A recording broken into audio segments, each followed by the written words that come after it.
everyone, welcome back to my channel. My name is Lucy and in today's video I'm sharing with you my most anticipated books of 2025. So I've really tried to be as brutal as possible to narrow down this list because there are so many books, to be honest, that I'm anticipating for next year. There's a lot of sequels, a lot of follow-ups that I'm really excited for, of series that I've already started.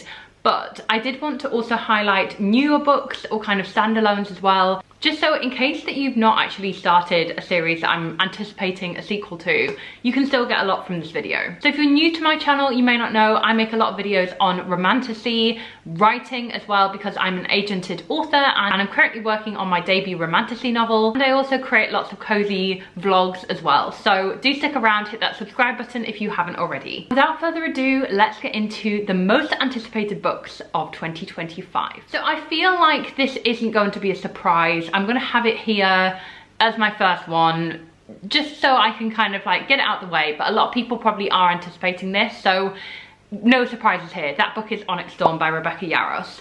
I didn't love Iron Flame, so for context, this is book 3 in the Empyrean saga. The first book was Fourth Wing.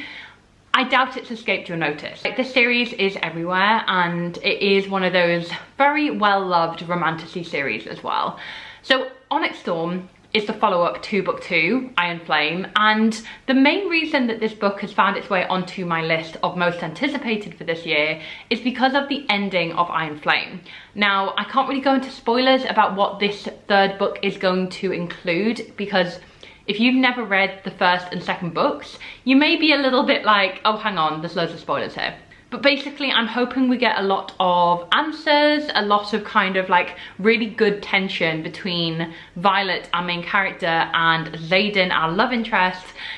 Because book 2 for me just felt a bit flat. It's like when the romantic pairing finally get together, like at the end of the first book, it's like, how do you keep that romantic tension going? Because like you want to give them their happily ever after, but then you need to create more obstacles as the series progresses. And at the end of Iron Flame, there is a huge obstacle in their kind of romance. So that's the main reason I'm anticipating Iron Flame. I just want to see what Rebecca Yarros does to keep this romantasy series ongoing, because the thing with romantasy is like you are expecting the romance to take a big part of the plot, and it certainly does in the Empyrean saga, but you also need to make the romance fun, and the only way to really do that is to put them through their paces, to give them challenges. They have to kind of break apart and then come back together, and that's quite hard to do over a series of, you know, many books in a series. So I'm really excited to see where Onyx Storm will take us, but this is publishing on the 21st of January, so we don't have long to wait at all for this. Now, the next book I'm really anticipating, which is quite different for my reading taste, it isn't romantasy, which is a shock, but this is a kind of folk horror story, a folk horror tale, and this is The Lamb by Lucy Rose. This is publishing on the 30th of January this year, and it is described as a gripping, sinister folktale set in contemporary Cumbria for fans of Sophie McIntosh, Angela Carter, Daisy Johnson, Margaret Atwood, and Julia Armfield. It's described as a folktale, a horror story, a love story, and enchantment. So it's really described as a gothic coming-of-age story about a woman who lives with her mother, and you know, they've grown up in this very isolated cottage, and when strays come knocking, i.e. people come to visit, or people who've, you know, have lost their way and they're coming to this cottage, her mother kills them, is what I'm thinking is happening by the description, which sounds like really menacing. So I'm hoping this will be the perfect blend of like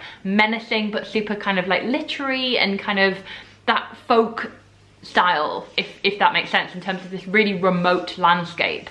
So I'm really excited about The Lamb. It sounds amazing, the cover is beautiful, and I've just got a good feeling about this book. So I'm really excited to read this in January as well. Now, I feel like it wouldn't be a most anticipated book video for this year without mentioning Sunrise on the Reaping by Suzanne Collins. So this is the next book in the Hunger Games series, and this features Haymitch's games, and I do feel like this is going to be so good, because we all know about the enigmatic figure of like Haymitch, and kind of very, very troubled, and you can tell that his own games really had an impact on who he was in like Katniss's story. So I am just living for all of these spin-offs in the Hunger Games universe. So I do think that this is going to be just as good, Sunrise on the Reaping.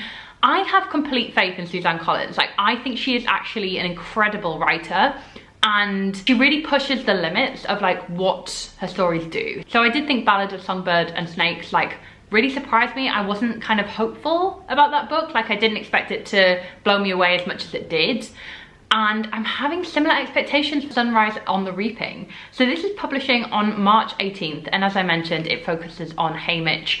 I don't really think we know much more than that, so it's going to be really intriguing to see what actually happens in this book and where it takes us. So March 18th, mark your calendars. I'm sure you are all anticipating this as well. Okay, so I do have another sequel here. It is a Romantasy sequel, and this is The Shadow Bride by Shelby Maharin. And this is publishing on March the 25th. So this is the second book in the Scarlet Veil series. So this follows a character from Shelby Maharin's Serpent and Dove series. And this follows the character of Sully, who was kind of this like very like rich, spoiled woman. And this spin-off series actually looks at her background, how she's had to deal with the death of her sister. This actually is a vampire romance. So I really enjoyed the Scarlet Veil when I read that 2 years ago, and we have been waiting for The Shadow Bride for a little while. I was expecting it to be published last year, but it didn't come out. So I am really anticipating this, and I'm hoping that it kind of amps up the romantic tension, because not only does Sally have this relationship with, I think his name's Mikal, who is this vampire, like you can tell the tension's brewing, and there is a huge cliffhanger at the end of The Scarlet Veil that I am really excited to see like where this book will take us. So I think if you like gothic, if you like vampire romances, you will really like this. It is technically YA, I think, but there is enough kind of like sizzling tension to make this Romantasy series so good. So I really would recommend Scarlet Veil if you haven't read that yet. And I just can't wait for The Shadow Bride. I think it's going to be great. So that's publishing March 25th. I have another follow-up, Romantasy, and this is Enchantra by Kaylee Smith. So this is the second book in the Wicked Games series, the first book being Phantasma. Now, I finished off Phantasma over Christmas, and oh my god, did I absolutely fall in love with it. Like, it had everything I wanted in a Romantasy series. Like, the steam, the spice was top-notch, the romantic tension, amazing. The characters were great, there were gothic themes, it was very dark, there were demons, perfect. Like, that's my recipe for a very dark Romantasy, and I absolutely adored it. I think I gave Phantasma 4 stars or 5 stars. So when I say I'm anticipating Enchantra, like I am really anticipating this book. So this actually follows the sister of the main character of the first book. So this follows Genevieve Grimm, who has felt adrift ever since her sister became head of the family. They are a family of necromancers, but only Ophelia, her sister, has that power. It's described as Ready or Not meets Throne of the Fallen in a spicy enemies to lovers fantasy romance where an Italian getaway turns deadly after a young woman is trapped in her host family's cursed game. So I was thinking, like, because obviously Phantasma, it's kind of like a series of trials. Like, Phantasma is this like deadly game. You have to kind of compete in all these different levels that are basically different levels of hell. So I was wondering if Enchantra will actually follow that same formula in terms of like a deadly game, but it makes sense because the series is called Wicked Games. So that makes sense that it's kind of continuing that. I'm really excited. The main character, Genevieve, even from her few scenes in Phantasma, she is just so great. She's very spunky, she's very kind of like, I don't know, just very sassy. Like, she kind of owns her sexuality, so I think that's going to be very fun. And this is publishing on the 8th of April, so yes, I cannot wait for this. Now, something very different. We're steering away from Romantasy for a little bit, but this is Atmosphere by Taylor Jenkins Reid. I'm so excited about this book. You may not know, I am a huge Taylor Jenkins Reid fan. Quite different considering I mainly read fantasy and romantasy, but I am very partial to a Taylor Jenkins Reid book because for me, she always like looks at fascinating times in history, and it's all kind of semi-recent history as well, and I really love the kind of nostalgia element as well, like that kind of golden age idea. And Atmosphere is looking at the space race, which I absolutely think is an incredible idea for a novel. So it's set against the backdrop of the 1980s space shuttle program and about the extraordinary lengths we go to live and love beyond our limits. It's basically about Joan, who is one of the first women to sign up for NASA's space shuttle program. It's basically like crossing over like Top Gun with space. And obviously, as Joan gets chosen to become one of the first women astronauts, she's kind of in this training program. There's a host of characters involved as well, who she kind of gets to know. Of course, there's going to be romance as well. I cannot wait for this, and I think genuinely it's one of those novel ideas where it's like, I wish I had this idea. It's such a good idea. Anyway, Atmosphere is publishing on the 3rd of June, and I am so excited for it. And then also publishing on the 3rd of June, very busy publication date, we have The Listeners by Maggie Stiefvater. This is the first adult book from Maggie Stiefvater, and I am so excited for this because I really love Maggie Stiefvater's work and her YA series, the Raven Cycle in particular, absolutely adore it. So let me kind of read you the blurb because it sounds quite confusing. It's set in January 1942 at the Avalon Hotel and Spa, which offers elegant sophistication in an increasingly ugly world. It's run by June Hudson, the hotel's West Virginia born and bred general manager, and it's where high society goes to see and be seen. And basically this looks like a World War inspired historical fiction that June has to host Nazis at her hotel. It says that the family who owns the hotel has made a secret deal with the State Department to fill the hotel with captured Axis diplomats. I feel like there's going to be magic in this as well because it is Maggie Stiefvater, like there is going to be a fantasy element. And it's something to do with the water, the sweet water beneath the hotel, which only June can manage. So that sounds amazing. I'm a big historical fiction fan, so the idea of this kind of being set in the 40s and it's kind of like during World War II is really interesting. So I'm really excited about The Listeners. This is publishing June 3rd. Now the next one is a romantasy, and it is the start of a new series publishing on the 20th of May, and this is The Night and the Moth by Rachel Gillig. Now you may know Rachel Gillig, she did One Dark Window and that kind of whole series, and I've not actually read anything by her yet, but I do know that I think I will love her writing, just based on what I know of One Dark Window and that series. So The Night and the Moth sounds genuinely incredible. I'm hailing it as the next big romantasy phenomenon, so we will see about that. I will read that and let you guys know if it is. It is a gothic miscloaked tale of a prophetess who is forced beyond the safety of her cloister on an impossible quest to defeat the gods with one knight whose future is beyond her sight. So it follows Sybil, who is a diviner. So she receives visions from 6 unearthly figures known as omens in her dreams. And then she can kind of predict the awful things that are going to happen. So she is like a prophetess, as I said. And then a mysterious knight arrives at the cathedral where she stays. He's rude, heretical, and devilishly handsome. The knight Roderick has no respect for Sybil's visions. When Sybil's fellow diviners begin to vanish one by one, she has no choice but to seek his help in finding them. So this sounds like a great start of a romantasy series, and I'm really intrigued by this. So the next book I'm really anticipating this year is publishing on the 10th of June, and this is Bury Our Bones in the Midnight Soil by V.E. Schwab. So I love V.E. Schwab's writing. I do find her books sometimes hit and miss.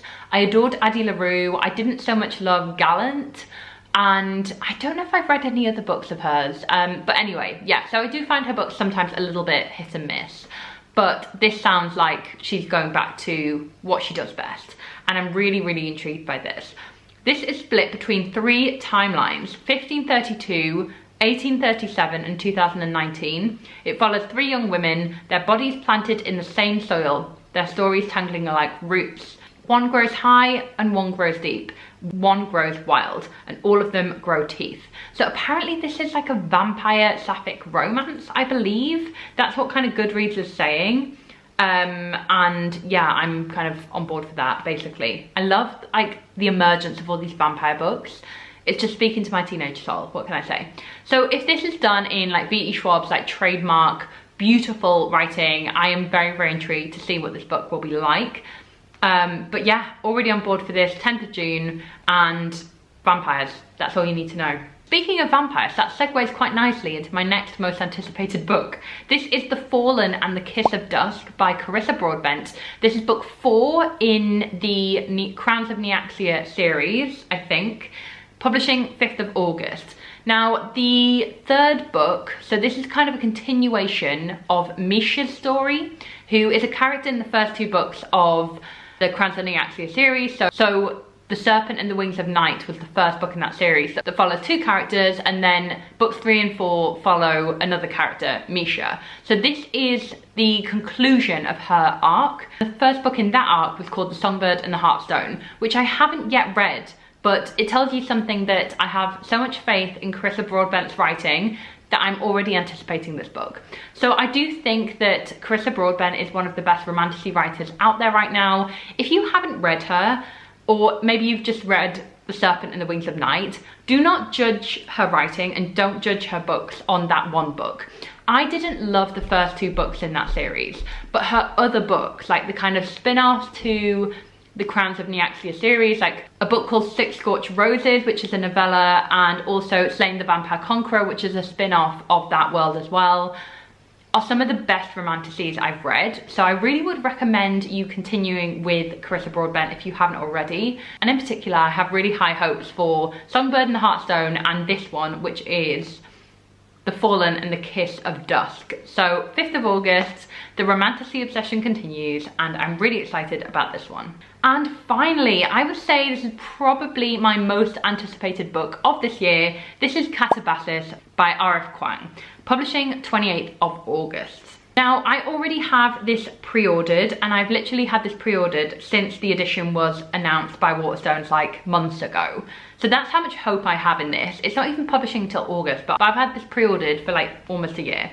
This is described as Dante's Inferno meets Susanna Clarke's Piranesi in this all-new dark academia fantasy from R.F. Kuang. So 2 graduate students must put aside their rivalry and journey to hell to save their professor's soul, perhaps at the cost of their own. And Catabasis in ancient Greek is the story of a hero's descent into the underworld. Yeah, I'm on board. That sounds amazing. Like, genuinely, I have so much hope in R.F. Kuang. Like, her Poppy War series is one of my all-time favorite fantasy series. Babel, I absolutely adored. Yellowface, absolutely adored. So I think, like, I know she's one of my favorite authors, and I know that she will be able to pull this off so well. The plot already sounds incredible, and I love how dark that is. Dark academic as well, but also leaning dark as in, like, exploring hell. Sounds great. So I'm hoping there's going to be a really good romance there between the kind of 2 graduate students. And yeah, I have really big hopes for this. Like, I have this pre-ordered. I cannot wait for it to come. Do let me know if this also has appeared on your most anticipated list of 2025. That rounds out my most anticipated books of 2025, the books I'm most looking forward to reading this year. Do let me know what is on your list. I can't wait to hear from you. Like, what other books are you anticipating this year? What do you think will be like your favorite books of the year? Tell me now. And I really do think we are blessed this year. There's so many good new releases, and I'm just really excited about the potential for not only romantasy, because obviously I do read a lot of romantasy, but also like the kind of like more weirder books. So kind of like books like The Lamb, which is like that folk horror, and then Atmosphere I'm super excited about as well. So yeah, I will report back on all of these when I've read them. Don't forget to subscribe so that you can look out for any videos that mention these books as well. And don't forget to like this video if you did enjoy it. I'm also over on Instagram, Twitter, TikTok at @BookBellReads, where you can follow along for more kind of live reading updates as well. Thank you so much for watching. I really appreciate all of your support, and I'll see you very soon for my next video. Bye.